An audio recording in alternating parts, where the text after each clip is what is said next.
नमस्कार, स्वागत है आप सभी का मेरो छत्तीसगढ़ में। मैं हूं आपके साथ सुनील चौहान। भारत सरकार के आवास और शहरी कार्य मंत्रालय ने इंडिया स्मार्ट सिटीज मिशन 2022 के अंतर्गत कई अवार्ड की घोषणा की है। इसके तहत रायपुर स्मार्ट सिटी को 5 अवार्ड मिले, तो वहीं मोर रायपुर ऐप को नेशनल ई गवर्नेंस अवार्ड से नवाजा गया। इसके अलावा सामाजिक दृष्टिकोण की कैटेगरी में गुजरात की बड़ोदरा और उत्तर प्रदेश के आगरा शहर के प्रोजेक्ट को पहला और दूसरा स्थान दिया गया। इसके अलावा इनोवेशन की श्रेणी में रायपुर स्मार्ट सिटी लिमिटेड की ओर से निर्मित नालंदा परिसर को अवार्ड दिया गया। इस कैटेगरी में हुगली, धारवाड़ और सूरत शहर के प्रोजेक्ट को पहला और दूसरा स्थान मिला है।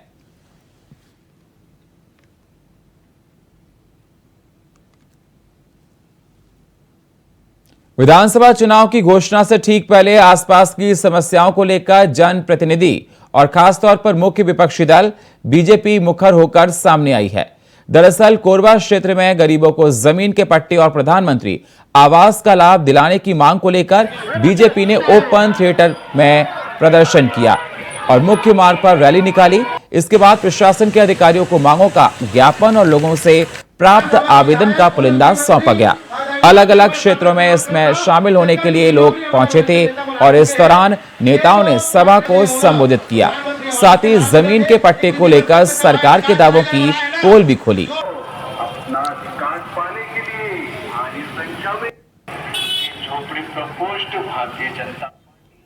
जगदलपुर में आम आदमी पार्टी के कार्यकर्ताओं ने जगदलपुर विधायक कार्यालय का घेराव किया है। बस्तर जिला अध्यक्ष और सैकड़ों कार्यकर्ताओं ने रैली निकाली थी, जो मुख्य मार्ग से होते हुए जगदलपुर विधायक कार्यालय पहुंची, जहां पुलिस और कार्यकर्ताओं के बीच नोक-झोंक भी हुई।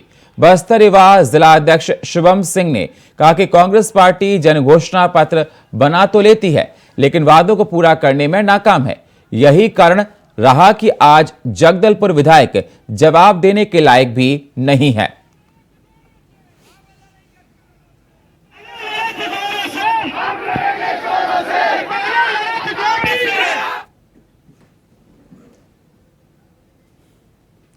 बस्तर के नगरनार स्टील प्लांट ने उत्पादन शुरू कर दिया है, जिसके साथ ही बस्तर आज से स्टील उत्पादन के क्षेत्र में कदम रख दिया है। पहली बार प्लांट में खनिज संपदा से बस्तर में स्टील उत्पादन की प्रक्रिया शुरू हुई है। इस ऐतिहासिक उपलब्धि पर एनएमडीसी के सीएमडी अमिताभ मुखर्जी ने बस्तर वासियों को प्लांट में काम कर रहे सारे अधिकारियों को बधाई देते हुए कहा कि आज हमने मील का पत्थर साबित किया है। हमने लंबे समय तक ये कड़ी तपस्या का फल प्राप्त किया है। आपको बता दें, 24,000 करोड़ की लागत से निर्मित ये प्लांट प्रतिवर्ष 3 मिलियन टन स्टील उत्पादन की क्षमता रखता है।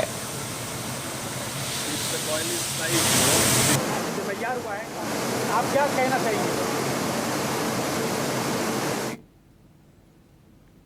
बलौदाबाजार जिले के 3 विधानसभाओं में कांग्रेस के द्वारा संकल्प शिविर आयोजित किया जा रहा है। बलौदाबाजार, भाटापारा और कसडोल के पलारी में शिविर का आयोजन किया गया, जिसमें सभी बूथों से सैकड़ों कार्यकर्ता शामिल होंगे। संकल्प शिविर रविवार 27 अगस्त को सुबह 10 बजे से आयोजित होना है। आयोजन में मुख्यमंत्री भूपेश बघेल, प्रदेश कांग्रेस अध्यक्ष दीपक बैज समेत प्रदेश के कई दिग्गज शामिल होंगे, जिसके साथ ही मुख्यमंत्री भूपेश बघेल तीनों शिविरों में कार्यकर्ताओं को कांग्रेस की जीत के लिए निष्ठा, ईमानदार और समर्पण की शपथ दिलाएंगे।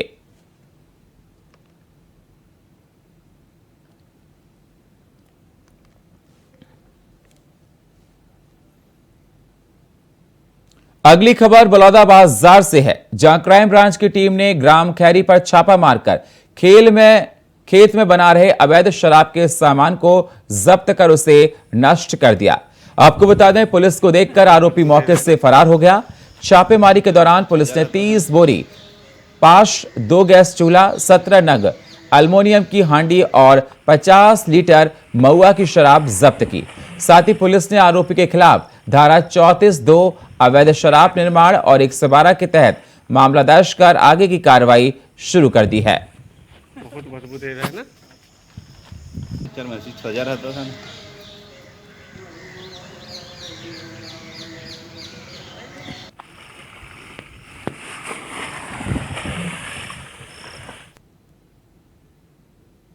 अगली खबर जगदलपुर से है, जहां संसदीय सचिव और जगदलपुर विधायक रेखचंद जैन ने बिलोरी और जमावाड़ा में स्कूली छात्राओं को साइकिल वितरण की। आपको बता दें, उन्होंने बिलोरी के 7 स्कूलों में 190 और जमावाड़ा में 50 साइकिलों का वितरण किया। इस प्रकार विधानसभा क्षेत्र की लगभग 250 छात्राओं को सरस्वती साइकिल योजना के तहत साइकिल की चाबी सौंपी गई। साथ ही जमावाड़ा 1 और 2 में विधायक निधि से बनने वाली सीसी सड़कों और माता मंदिर निर्माण के लिए भूमि पूजन के साथ जमावाड़ा में विधायक जैन ने लगभग 71 लाख रुपए की लागत से निर्मित हाई स्कूल भवन का लोकार्पण किया।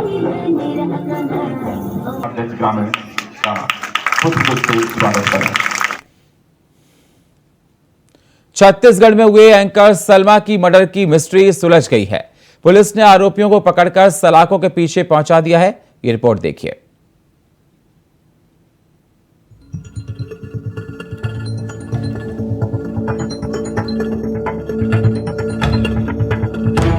साल 2015 में एक फिल्म आई थी, नाम था दृश्यम। मैं तो सिर्फ एक चौथी फेल आम आदमी हूं, जिसकी एक बीवी है और 2 बेटियां। यही मेरी दुनिया है। हीरो थे अजय देवगन, शायद आपने भी देखी होगी। इस फिल्म की कहानी ये थी कि एक लड़की का मर्डर हो जाता है, लेकिन उसकी लाश को कहां दफनाया गया है ये पता नहीं चलता और पूरी कहानी इसी के इर्द गिर्द घूमती रहती है। ठीक ऐसा ही एक मामला छत्तीसगढ़ के कोरबा से सामने आया है, जहां 5 साल पहले निजी न्यूज चैनल की एक न्यूज एंकर सलमा सुल्ताना की हत्या हो गई थी। मामले में 1 साल बाद परिजनों ने कुसमुंडा पुलिस थाने में रिपोर्ट दर्ज कराई, जिसके बाद पुलिस हरकत में आती है और जांच शुरू करती है और 5 साल बाद मामले का खुलासा होने जा रहा है।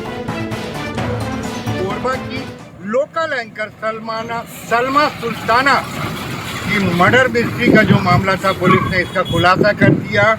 उसके आरोपी पकड़े गए और आरोपियों ने गुनाह भी कबूल कर लिया। मधुर साहू नाम का जो मुख्य आरोपी था, उसने अपना गुनाह कबूल भी कर लिया था।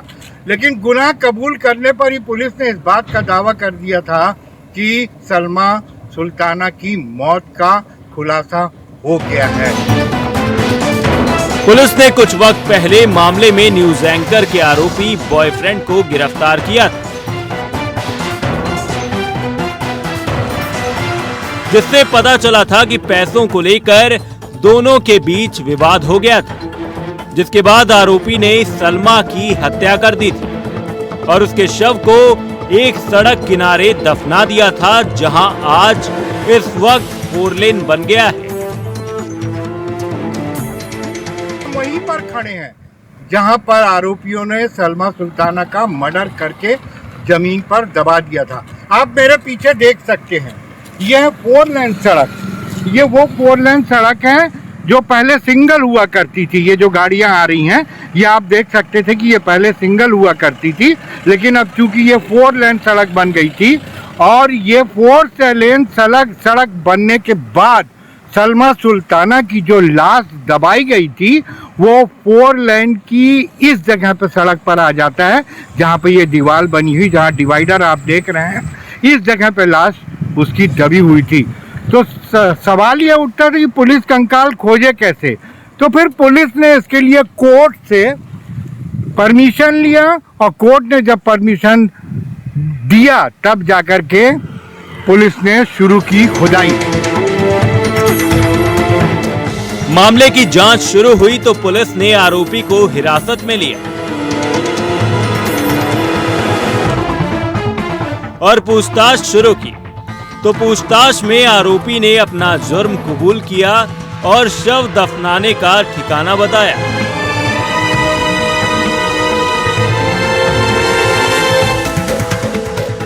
दरअसल आरोपी ने कोरबा दर्री 4 लेन सड़क पर बने भवानी मंदिर के पार सड़क में सलमा को दफना दिया था, जहां सड़क की खुदाई के दौरान बोरी में बंधे शव के अवशेष मिले।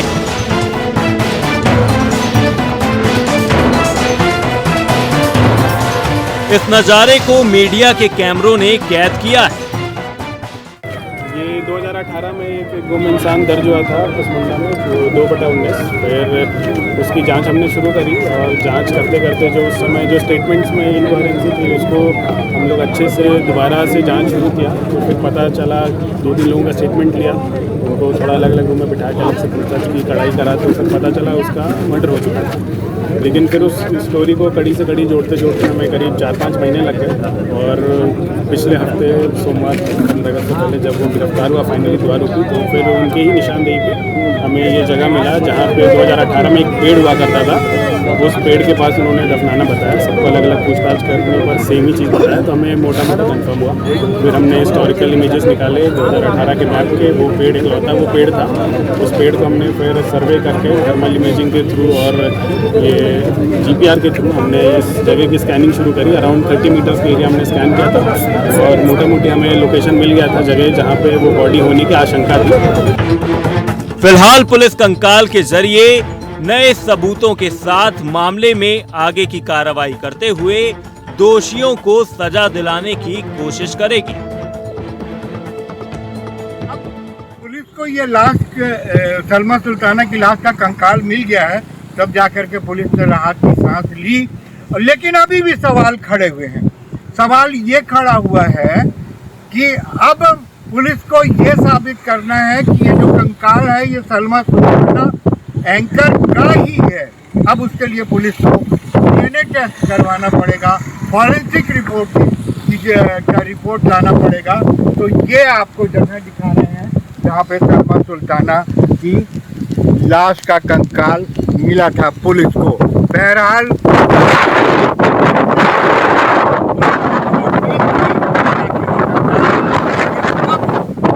एक तरह से ये कह सकते हैं कि जो आरोपी हैं, हत्या के आरोपी हैं, पानी बहुत तेज हत्या के आरोपी हैं, से लाश मिल गई। अब पुलिस को साबित करना है कि ये है कंकाल जो सलमा सुल्ताना का ही है और इसके लिए पुलिस को बहुत ज़्यादा मशक्कत करनी पड़ेगी, इसमें कोई दो मत नहीं है। इंडिया वॉइस के लिए कोरबा से मैं सुहेल किदवई।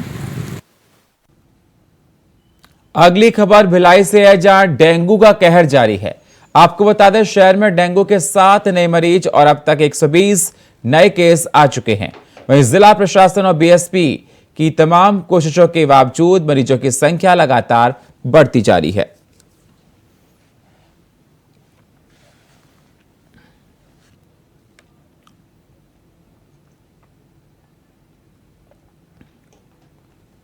भिलाई के रिसाली सेक्टर में आज सुबह सुबह एक हादसा हो गया, जहां एक बार कार पलट गई फिर से। जानकारी के अनुसार कार में 2 लोग सवार थे और दोनों ही नशे में थे। दोनों सवार घायल हो गए और आपको बता दें तेज रफ्तार की वजह से हादसा हुआ है। वहीं दुर्घटना के बाद उपस्थित लोगों ने एम्बुलेंस बुलाकर दोनों को अस्पताल भेज दिया है।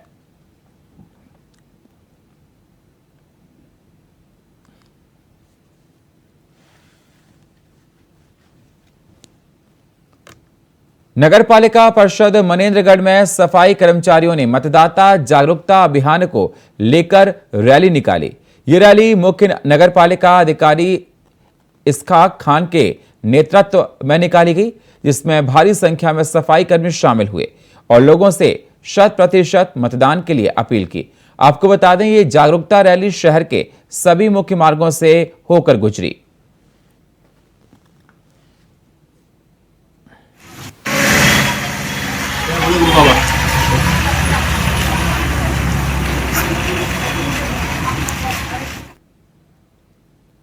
वक्त एक छोटे से ब्रेक का है, मिलते हैं एक छोटे से ब्रेक के बाद। स्वागत है आप सभी का। अब करते हैं अगली खबरों का। छत्तीसगढ़ संविदा बिजली कर्मचारी संघ ने अपनी अल्टीमेटम की सीमा पूरी होने के बाद बिजली घरों सहित अन्य क्षेत्रों में प्रदर्शन किया। दरअसल प्रदर्शनकारी अपनी नियमितीकरण सहित 4 मांगों को लेकर प्रदर्शन किया, जिसमें उन्होंने सरकार पर उदासीनता का आरोप भी लगाया। संगठन का आरोप है कि सरकार उनकी मांगों को लेकर उदासीन बनी हुई है। लंबा समय मिलने के बाद भी लंबित मांगों की दिशा में कोई ध्यान नहीं दिया गया, इसलिए उनके सामने प्रदर्शन करने के अलावा और कोई रास्ता नहीं रह गया है।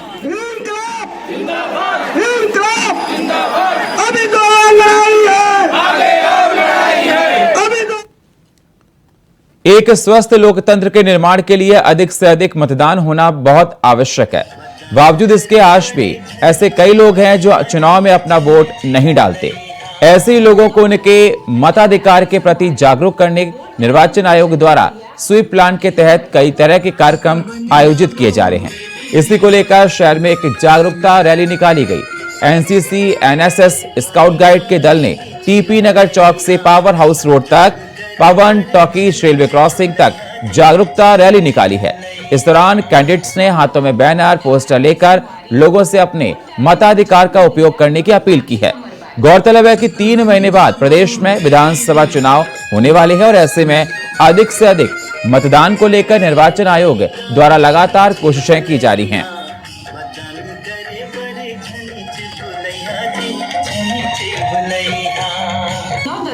18 के संगवारी वोट डारे भर झन भुलई। कोरबा में संचालित SECL की कई खदानों में डीजल की चोरी जारी है। चोर संगठित होकर चोरी की वारदात को अंजाम दे रहे हैं। ऐसी एक मामले में दीपक का खदान से डीजल की चोरी का भाग ले रहे पीली बत्ती से लैस कैंपर वाहन को CISF के जवानों ने पकड़ लिया, जिसमें 15 जेरिकैन चोरी की डीजल मौजूद था। हालांकि चोर मौके से भागने में सफल हो गए। वहीं इस डीजल चोरी के मामले में पकड़ा गया वाहन किसका है, अब इस बात का पता नहीं चल पाया है। मामले में हरदी बाजार के किसी कपड़ा व्यवसायी और बिलासपुर निवासी एक व्यक्ति का नाम सामने आ रहा है। बहरहाल आगे की कार्रवाई के लिए चोरी के वाहन को दीपका पुलिस के हवाले कर दिया गया है।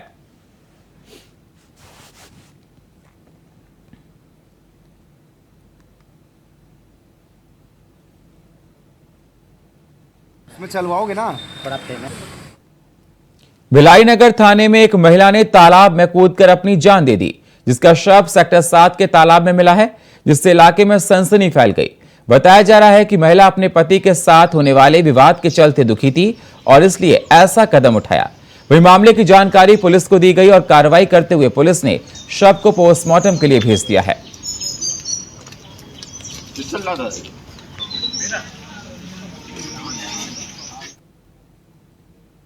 छत्तीसगढ़ सरकार के द्वारा हरियाली को बेहतर रखने के उद्देश्य से वन संपदा अभियान शुरू किया गया। गैर वन भूमि में लाखों की संख्या में पौधों का रोपण किया गया और इसी को लेकर कोरबा वन मंडल में अभियान के तहत पौधे लगाए गए। इस प्रयास की सराहना भी की गई। आपको बता दें, योजना के अंतर्गत राजस्व, पब्लिक सेक्टर और लोगों की निजी जमीन पर उपयोग व्यवसायिक प्रजाति के पौधों को लगाने के लिए किया जा रहा है। वन विभाग ने इसके लिए कई प्रजाति के पौधे सुनिश्चित किए हैं। जानकारी के अनुसार कोरबा जिले शुरुआती चरण में 10 हेक्टेयर जमीन में इस काम को किया जा रहा है। राजस्व और आपदा प्रबंधन मंत्री जयसिंह अग्रवाल ने बताया कि छत्तीसगढ़ का बड़ा हिस्सा वनों से घिरा हुआ है और ये पर्यावरण के लिए काम अच्छा होगा। सभी महिलाएं भी जाइए और वृक्षारोपण जो हो रहा है जरूर। सुन्नी मुस्लिम जमात के मरकजी सीरत कमेटी को भंग कर दिया गया है। साथ ही समाज के लोगों का कहना है कि वे ईद मिलाद उन नबी कार्यक्रम के नाम पर अपात्र व्यक्तियों को चंदा बिल्कुल भी ना दें। 29 या 30 सितंबर को ईद मलीद उन नबी का जुलूस केवल सुन्नी मुस्लिम जमात के द्वारा ही निकाला जाएगा। दरअसल तिलक भवन में आयोजित प्रेस कॉन्फ्रेंस में सुन्नी मुस्लिम जमात के अध्यक्ष हाजी अखलाक खान ने पत्रकारों को इसकी जानकारी दी, जिसमें उन्होंने बताया कि ईद मिलाद उन नबी के सिलसिले में 11 अगस्त को एक बैठक रखी गई थी, जिसमें मिर्जा आशिफ के द्वारा अध्यक्ष सहित अन्य लोगों से अभद्र व्यवहार कर हाथापाई की गई और इसी को लेकर संबंधित मरकजी सीरत कमेटी को हमने भंग कर दिया है।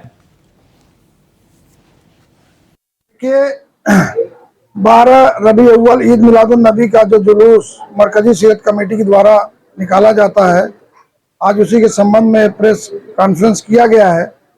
क्योंकि जो पिछले 6 सालों से आरिफ बेग उर्फ निस्सू, आसिफ बेग उर्फ निस्सू के द्वारा अध्यक्षता में जुलूस निकलता था, लेकिन उनके 6 साल के बीच में कोई भी हिसाब किताब जो सुन्नी मुस्लिम जमात को मातहत कमेटी कोई हिसाब किताब नहीं दिया गया। जब भी उनसे हिसाब मांगा जाता था तो बीच में ये कहना कि मैं नहीं मानता हूँ, ये नहीं करता हूँ। और इस साल की तैयारी के सिलसिले में उन्होंने एक मीटिंग बुलाई थी, जिसमें मैं गया था। तो वहाँ के जाने के बाद उनके द्वारा कुछ अभद्र व्यवहार किया गया और अभद्र व्यवहार करने के बाद हमारे कुछ साथियों के साथ झूमा झटकी भी की गई तो ये सारी चीजें हमारी जब सुन्नी मुस्लिम जमात कार्यकारिणी की बैठक हुई उसमें ये ब्यौरेवार रखा गया और वहां पर तय किया गया कि ऐसी कमेटी जो सुन्नी मुस्लिम जमात के मातहत है और उसकी बात नहीं मानती है, उसके आदेश का पालन नहीं करती है, तो अनुशासनात्मक कार्रवाई करते हुए उनको तुरंत भंग किया जाए। अगली खबर बलौदाबाजार से है, जहां फर्जी मार्कशीट से नौकरी करने का मामला सामने आया है। आपको बता दें, गांव के निवासी करदास ने रिपोर्ट दर्ज कराकर गांव के शासकीय प्राथमिक स्कूल में शिक्षक उत्तर कुमार साहू पर आरोप लगाया कि फर्जी मार्कशीट के साथ स्कूल में नौकरी कर रहे हैं। साथ ही उन्होंने बताया कि इंटरनेट पर भी शिक्षक की कोई मार्कशीट नहीं है। सूचना के आधार पर लवन पुलिस ने धारा 420 के तहत मामले की जांच शुरू कर दी थी, जिसके बाद पुलिस ने जांच के आधार पर आरोपी के खिलाफ धारा 420, 467, 471 के तहत मामला दर्ज कर आरोपी को गिरफ्तार कर लिया और आगे की कार्रवाई शुरू कर दी।